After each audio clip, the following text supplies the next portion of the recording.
innovate in the human resource management area.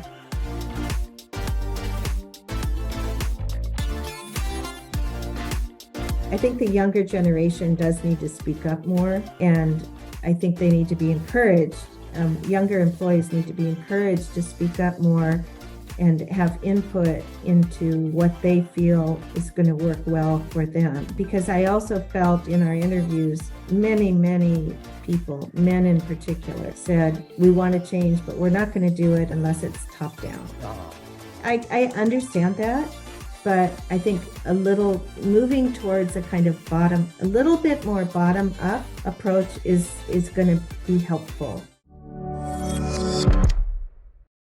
はい、こんにちは。ピボットの竹下です。世界的な日本研究者のメアリー・ブリントンハーバード大学教授の話、後編始まります。前編ではですね、このブリントン先生、実は日本人は縛られてるんだと、いろんな社会規範によって、例えば男性の育児休業取得率とか、あるいは男女平等が進んでないっていう話を深掘りしていきました。後半ではですね、アメリカ以外にもですね、スウェーデンと日本を比較して日本の改革、どこまで進んでいるのかっていう話を分析してもらいます。そして最後はですね、4つの政策提言をブリントン教授からしてもらいますので、こうやれば日本は変わる、縛られている日本人が解放されるっていう話をしていきたいと思います。本当にブリントン教授、前編で話を聞いてて思ったんですけど、本当に日本が好きで日本に変わってほしい、愛するがゆえの警告を発しているのかなと、そういったことを感じました。では早速後編、インタビュー続けていきたいと思います。Talking about social norms, you mentioned in your book about 顧客第一主義, which is focusing too much on clients. So I can tell that if a person, let's say they take a childcare leave, maybe they will still get phone calls from their clients. And you had an interesting quote in your book that in the United States, people sometimes say no to clients. Do you think that also needs to change? Yeah, that's important. Of course, that applies to only one part of the workforce, right? But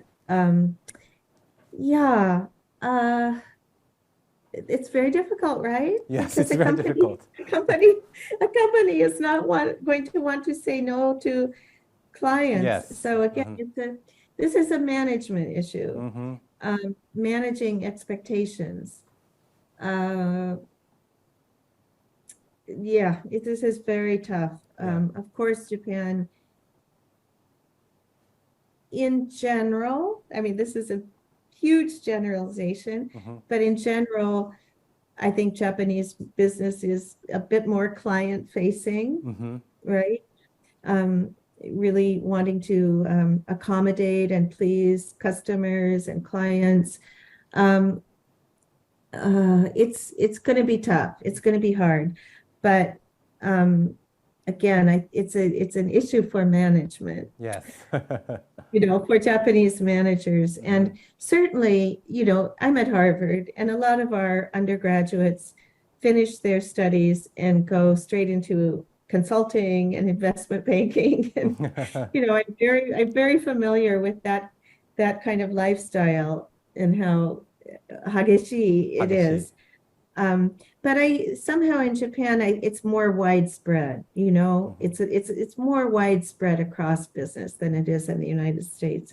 I think in the United States, it's really quite concentrated in the areas of consulting and banking, finance, and so forth.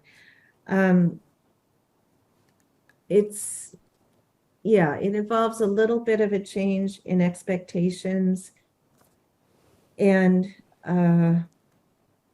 really wise management of human resources and of projects, and of not always saying yes, we'll do whatever you want us to do. but I'm I'm well aware of how difficult this is. Yes. The things that need to change in Japan, and this is what's so difficult, the things that need to change are kind of large, we would say systemic things, right? And so generally in situations like this, when we are thinking as social scientists, we think, okay, well, enough people need to start behaving in a different way that you reach what we would call a tipping point and then things change, right? Mm-hmm. Then, so Japan is on the way to that right now. Mm-hmm. And the more that can be done to speed up change, the better. And it's not going to destroy Japanese culture right. or Japanese society. It will only, my goal is really to write about what I think would be changes that would improve people's lives, right? Mm-hmm. People's satisfaction with their lives, whether they want to have kids or not, whether they want to have, 3 kids or 1 child. But the changes I'm talking about could possibly help push up the birth rate. And the changes I'm talking about I really feel, should be considered, in terms of how they might help people live more satisfactory lives. Mm-hmm. Right. So Prime Minister Kishida just announced the 異次元の少子化対策 unprecedented child policies. What's your take on that? Do you think that's a very big step for the Japanese society? Yeah, I think it's very important. I think, we say in English, the devil is in the details. Mm-hmm. So it depends exactly what the proposals are. Mm-hmm. Obviously, prior proposals and policies have not increased the birth rate at all. Mm-hmm. So I think the use of policies, it's got to be, and the construction of policies needs to be based on evidence for what works. Mm-hmm. Right? And, I feel as social scientists, we can provide a little bit of help with that because, we study and we look at many countries and the different situations that they're in, and we can sort of say, well, here, this worked, and there, this didn't work. So it needs to be evidence-based. Mm-hmm. And I didn't write about this in my book, what I'm going to say next.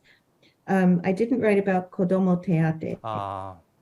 Now, when we did the initial interviews for my book, we did people in 2012, people who had children had Kodomo Teate.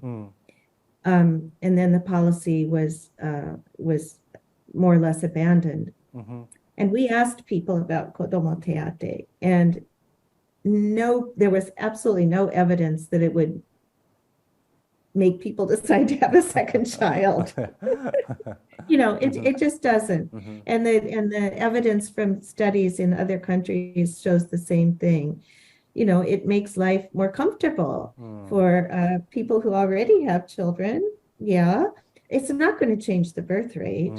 So I think that, the government's attempt to help with educational expenses for kids, I think that is great. But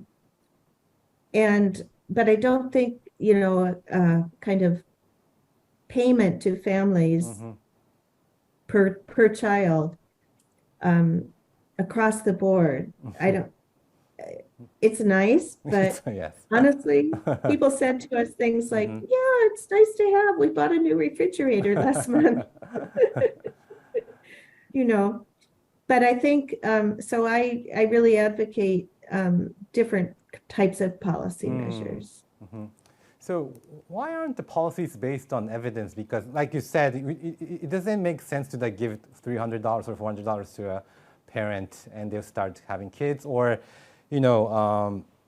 people still think that if there are more women entering the workforce, the birth rate will go lower, which is not true. So why do you think there are still myths in Japan when we're talking about such kind of discussions? Well, that's a good question. I mean, I think in any society, the communication between scholars and policymakers and politicians, is very, very important. And it's not always channels of communication are not always very open. And, policymakers, and in particular, politicians always have to think about the political reality, right? And in a parliamentary system, or in some ways even more in a system such as we have in the United States, politicians always need to be thinking about what's going to help them get reelected. So that's part of the issue. The political reality is part of the issue. What policies are politically feasible? And then the first issue I mentioned is, what is the level of communication between scholars, such as myself, who have studied these issues a lot, and policymakers. So if the communication is not facilitated, then there's no way for Kosei Rodosho officials or politicians to know what is the evidence. They don't have time. This is not their job, right? It's our job. That's what I feel. It's really our job as scholars to try to provide balanced information, accurate information. And it's their job to figure out how to use that as best they can to make good policy. But I can't say it's easy in any country. But I think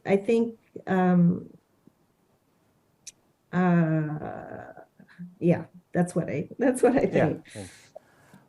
Let's talk about social norms again. So I saw a seminar you did with Christiana Davis, and you kind of framed 4 norms. So for instance, there's traditional conservative, pro-work conservative, and flexible egalitarianism, and liberal egalitarianism. So which section are the most Japanese people? Which norms? Yes, thank you so much for asking me about that, because I didn't have time to fit it into a shinsho. Okay. I had to delete a great deal of material to make my book into a shinsho. So in the English language version of the book, this will all be explained. Dakara, please read the English language version. So you're writing in Japanese first, and then you're writing an English book? Oh, okay. Yeah. My motivation for that was I feel that there's a sense of urgency in Japan, and it was more personally important for me to try to speak to Japanese people and say what I think, and see if it can be of any use at all. That's more important to me than writing an English language book that, it may help my scholarly reputation in the US or whatever, but I don't care about that anymore because I'm old.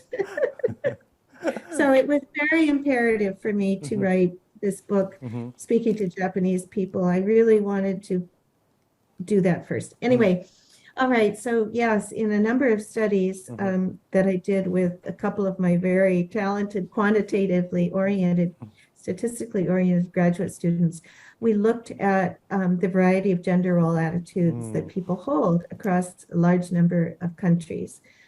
And the dominant gender role attitude set in Japan is, we called it by a couple of different names, but one was pro-work conservative, and another was egalitarian feminism. Those are the same thing. But basically, it's the following. It's the idea that women should work in the labor market. It's fine if they work in the labor market, but their main priority should be the home. And so this means women have 2 jobs. Women should work for pay, and women should take care of the home. And the countries where this set of gender role attitudes is strong are the ones with very low birth rates. Because it means it's pretty simple, I think, that women need to be bringing income into the household, but fundamentally they need to be taking care of almost everything at home. And this is the set of gender role attitudes that just is making it hard for people to marry and have kids and, have any time at all to keep everything going. One big problem, as a tangent, with gender role attitude studies, surveys, is they almost never ask anything about men. They're all about the way women should be and so forth. But given that limitation, if the strongest belief is that women need to work for pay for the family and need to take care of the family, then a lot of women are going to be overburdened.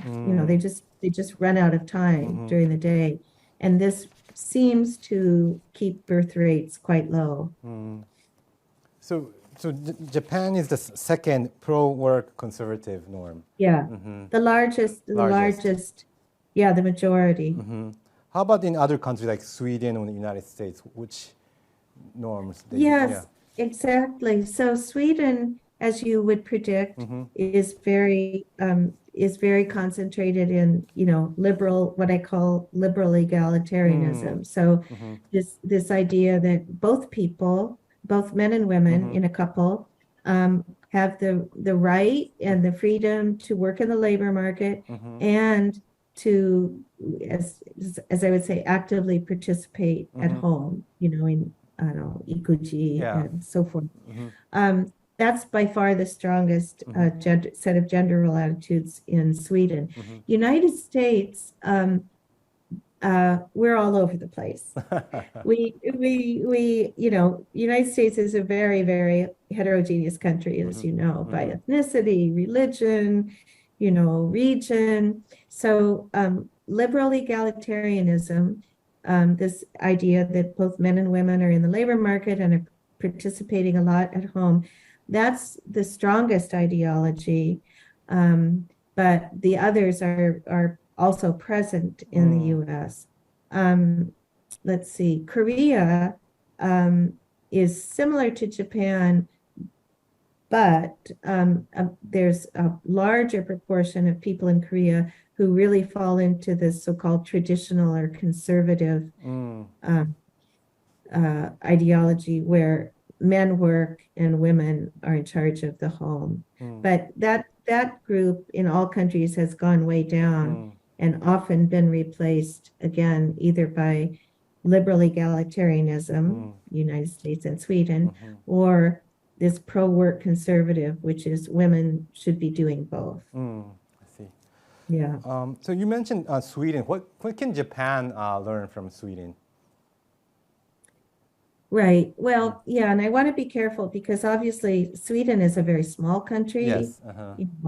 It's traditionally been quite homogeneous, although now, it has more and more immigrants. But and Sweden has a different culture, right? It's a very different culture from Japan. So we have to be careful making these comparisons. But Sweden, what I found so interesting when I really deeply studied Sweden was that Sweden didn't really, in most periods of time in the late 20th century, the Swedish government wasn't setting policies to try to raise the birth rate.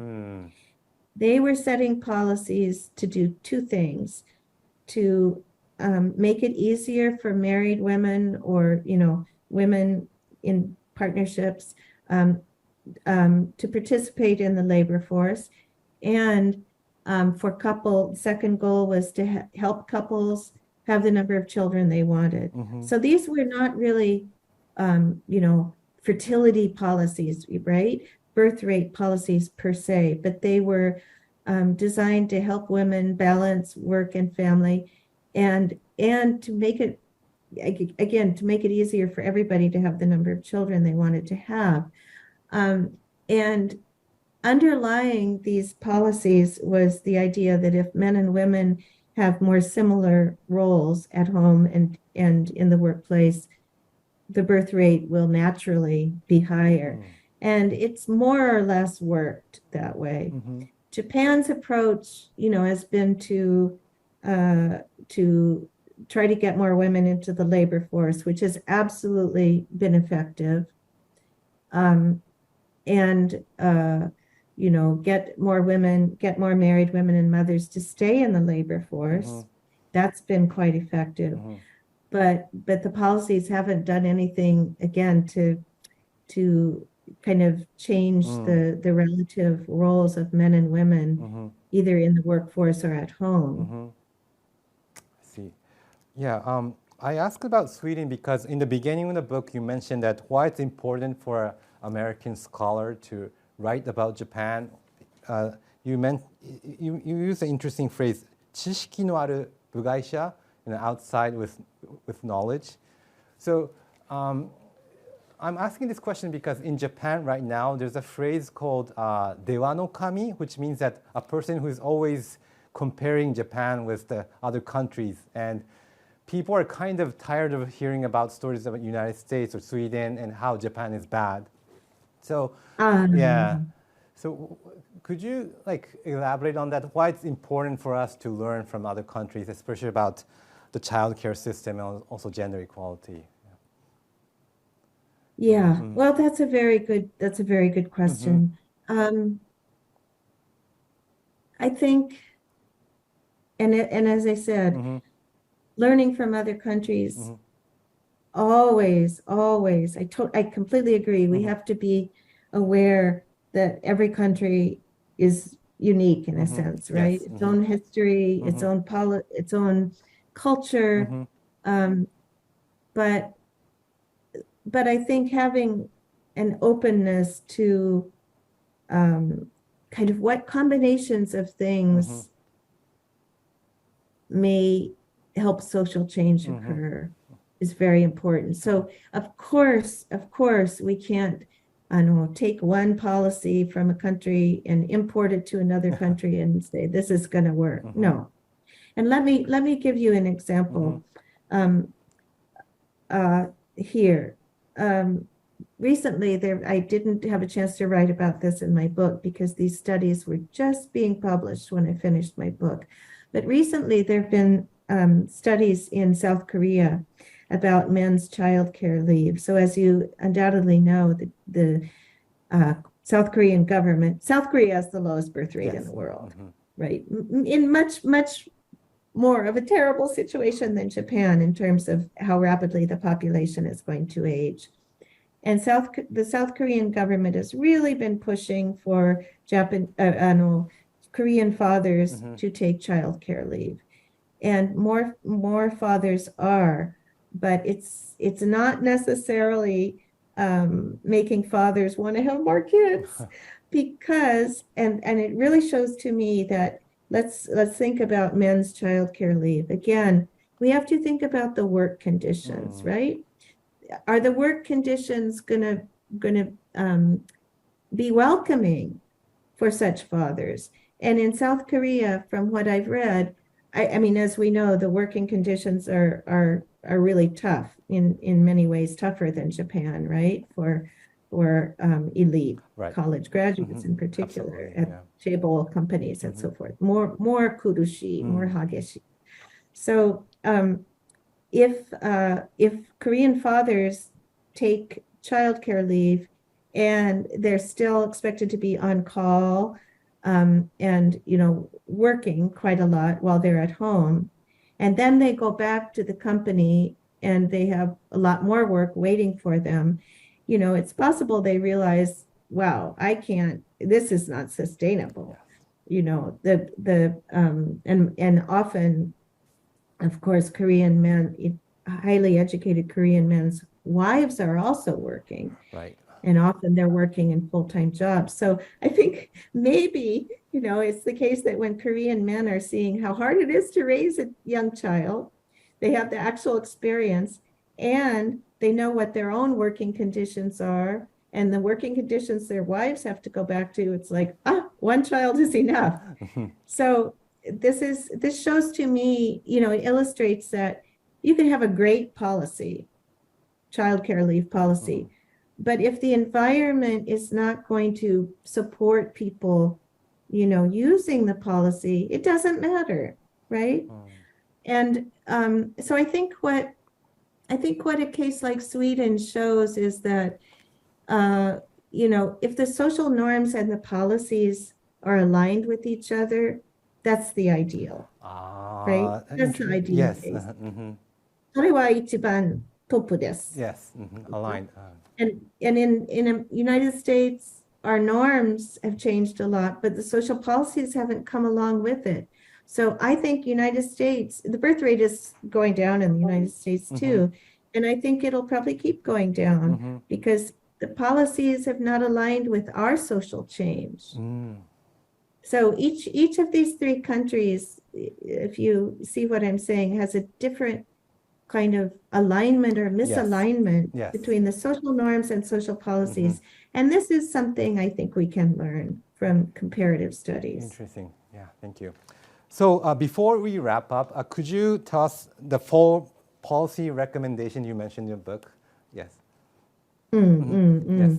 So, of course, as I said earlier, I think Japan, in general, the government has done a great job of, creating a public child care system that is really quite affordable, and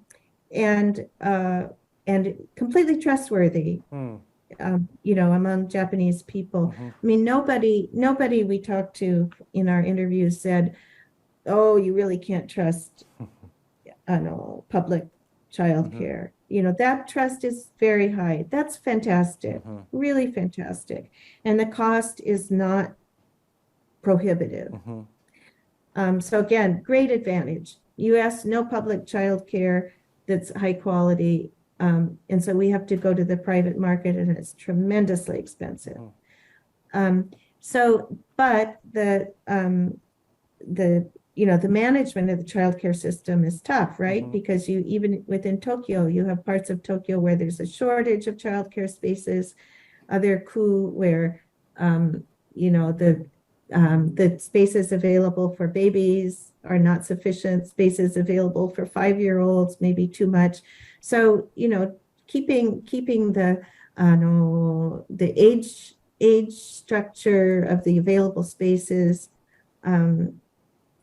aligned with the needs of the population, and also maybe making it easier for parents to enroll their children at different times of the year, based on when they're born. Anyway, so some fine tuning of childcare.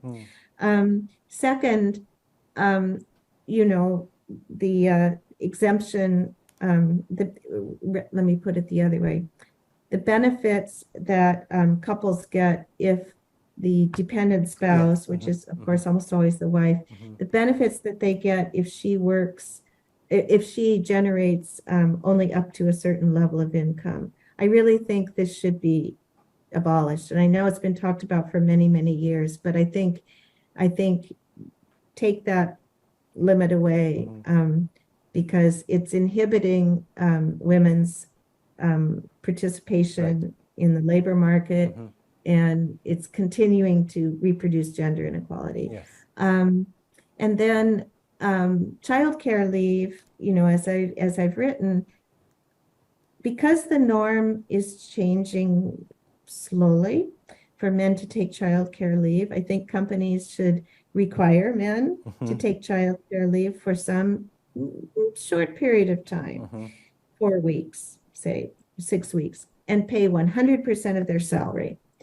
And what this will do is it will make it normal for men to take childcare leave. And men don't have to say, I want to take it because of this. And, it takes the burden away from men of having to apologize or feel kind of awkward.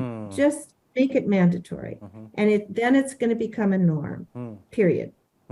So will it cost money? Yes, it will cost money, but I think it would be a really, really good change. And then fourth, hataraki kata kaikaku, I think it's been very important in Japan, and to some extent it's been working. Keep going with hataraki kata kaikaku, and try to, I think look at the companies that are innovating about flexible work schedules, with shorter work hours, say on some days.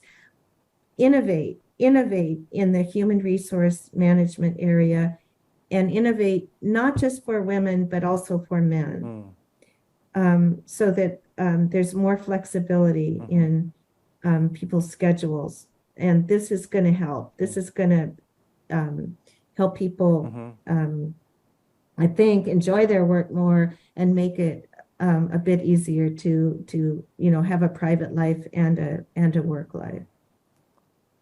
Okay, so could you give us some final comments for our audience, because people who are watching Pivot, they are next generation business leaders and they're not afraid to change.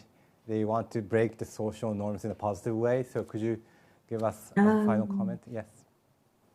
Yeah, well, I would say talk to your employees, listen to what they want and why they want it, and really be open to their suggestions for how, again, work styles can change. This is really, really important. And I think the younger generation does need to speak up more, and I think they need to be encouraged. Younger employees need to be encouraged to speak up more and have input into what they feel is going to work well for them. Because I also felt in our interviews, many people, men in particular, said, we want to change, but we're not going to do it unless it's top down. Okay, so this, I understand that, but I think a little moving towards a kind of a little bit more bottom up approach is going to be helpful. But young employees need to be encouraged to speak up and not feel, again, like they're taking some kind of risk. So, sharing ideas more within a certain workplace, and figuring out also how to allocate labor if people need some time off. How the project management, innovate and see where it takes you, because I think it's going to take you to good places. Okay, thank you so much, Professor Brinton. どうもありがとうございました。とても勉強になりました。So my favorite smoke in those days was a fellow named Mainu. 著者の思いや日本語にまだ翻訳されていない生のグローバル情報をお届けします。Japanese work culture in the companies where people are stuck. I believe the only logical approach.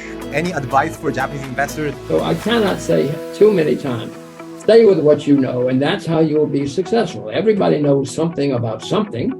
Stay with it. Now, some people will say, oh, Jim, that's boring. Ryan, be boring. If you want to be a successful investor, be boring.